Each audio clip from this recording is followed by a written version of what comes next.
भारत की राष्ट्रपति द्रौपदी मुर्मू ने आज नई दिल्ली में स्वच्छ भारत दिवस मनाने के लिए जल शक्ति मंत्रालय द्वारा आयोजित कार्यक्रम में शिरकत की। उन्होंने विभिन्न श्रेणियों में स्वच्छ सर्वेक्षण ग्रामीण पुरस्कार प्रदान किए। इस अवसर पर राष्ट्रपति ने राष्ट्रपिता महात्मा गांधी को श्रद्धांजलि अर्पित की। उन्होंने कहा कि गांधी जी के विचार शाश्वत हैं। उन्होंने सत्य और अहिंसा की तरह स्वच्छता पर भी जोर दिया। स्वच्छता पर उनके संकल्प का उद्देश्य सामाजिक विकृतियों को दूर करना और एक नए भारत का निर्माण करना था।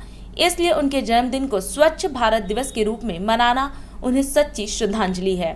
राष्ट्रपति ने कहा कि 2014 में स्वच्छ भारत मिशन ग्रामीण के शुभारंभ के बाद से 11 करोड़ से अधिक शौचालयों का निर्माण किया गया है और लगभग 60 करोड़ लोगों ने खुले में शौच करने की अपनी आदत को बदला है। उन्होंने प्रसन्नता व्यक्त की कि इस मिशन के माध्यम से भारत ने 2030 की समय सीमा से 11 वर्ष पूर्व संयुक्त राष्ट्र के सतत विकास लक्ष्य संख्या 6 को प्राप्त कर लिया है। आप सभी को गांधी जयंती की हार्दिक शुभकामनाएं।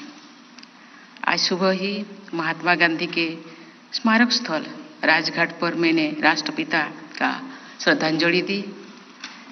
गांधी जी की याद से जुड़े किसी भी स्मारक स्थल पर जाना एक तीर्थयात्री जैसे होता है।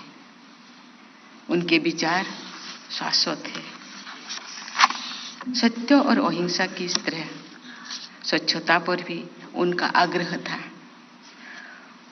उनके जन्मदिन को स्वच्छ भारत मिशन के रूप में मनाना उनके प्रति सच्ची श्रद्धांजलि है। गांधी जी के किसी भी कार्य का समाज पर व्यापक असर होता है।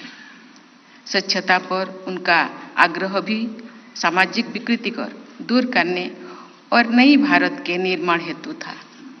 स्वच्छता उनकी राजनीति भी थी और शाश्वत भी और आध्यात्मिक भी। एक स्वच्छ समाज की नींव स्वच्छता के जरिए ही डाली जा सकती है।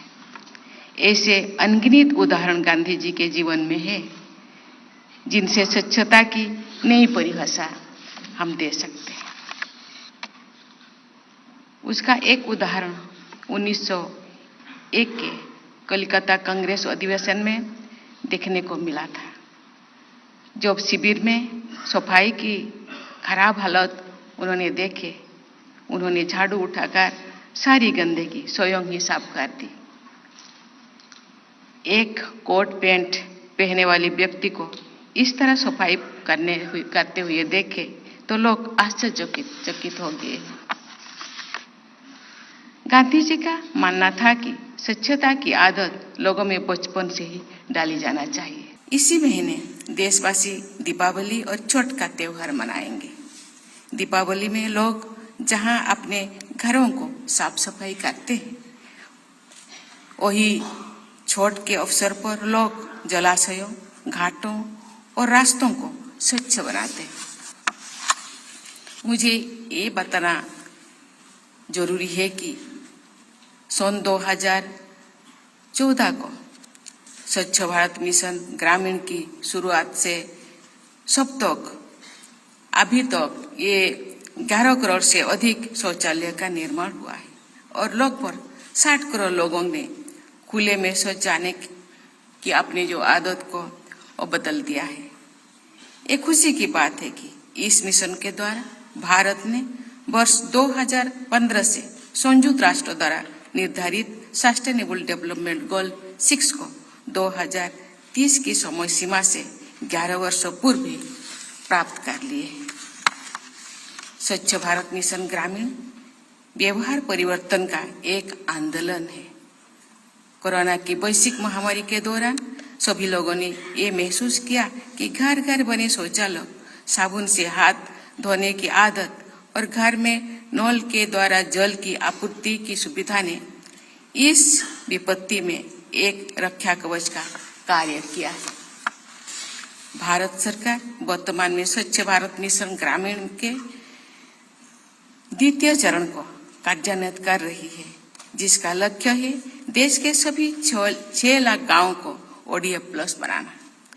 खुले में शौच के विरुद्ध सफलता पाने के बाद अब हमें ठोस और तरल कचरे के प्रबंधन जैसे अधिक जटिल और तकनीकी समस्याओं का समाधान करना होगा।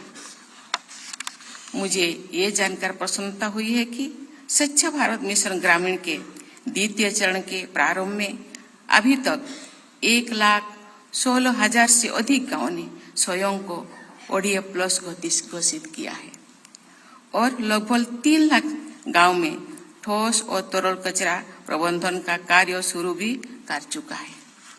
इसके तहत कंपोस्ट गड्ढे का निर्माण कर जैविक खाद भी बनाई जा रही है।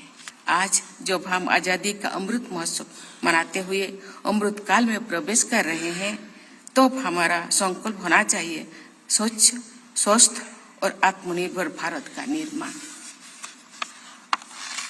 एक ऐसा भारत जिसका विश्व के अग्रणी देशों में स्थान रहे। इस लक्ष्य को पाने में हमारे सामने काफी बड़ी चुनौतियां होगी, क्योंकि इतनी बड़ी जनसंख्या को बुनियादी सुविधाएं उपलब्ध कराने के लिए आधुनिक तकनीकी और प्रचुर संसाधनों की आवश्यकता होगी। मुझे पूरा विश्वास है कि कुशल राजनीतिक नेतृत्व के तहत हमारी वैज्ञानिक, डॉक्टर, इंजीनियर, शिक्षक तथा अन्य भागीदारी और सबसे बढ़कर जागरूक नागरिक अपने संयुक्त प्रयासों से भारत को एक विकसित और आत्मनिर्भर राष्ट्र बनाने में सफल होंगे। इसी के साथ ही आप लोगों को बहुत बहुत बधाई, धन्यवाद। जय हिंद, जय भारत। DID न्यूज सकारात्मक मीडिया टीम की ओर से राष्ट्रपिता महात्मा गांधी जी की 153वीं जयंती पर शत नमन। और अधिक खबरों के लिए आप हमारे YouTube चैनल दैनिक इंडिया दर्पण को अभी सब्सक्राइब करें और नोटिफिकेशन के लिए बेल आइकन को प्रेस करना ना भूलें। DID न्यूज सकारात्मक मीडिया टीम की ओर से आप सभी को नवरात्रि और दशहरा की हार्दिक शुभकामनाएं। DID न्यूज सकारात्मक मीडिया टीम की ओर से भारत के पूर्व प्रधानमंत्री लाल बहादुर शास्त्री जी की 118वीं जयंती पर शत नमन।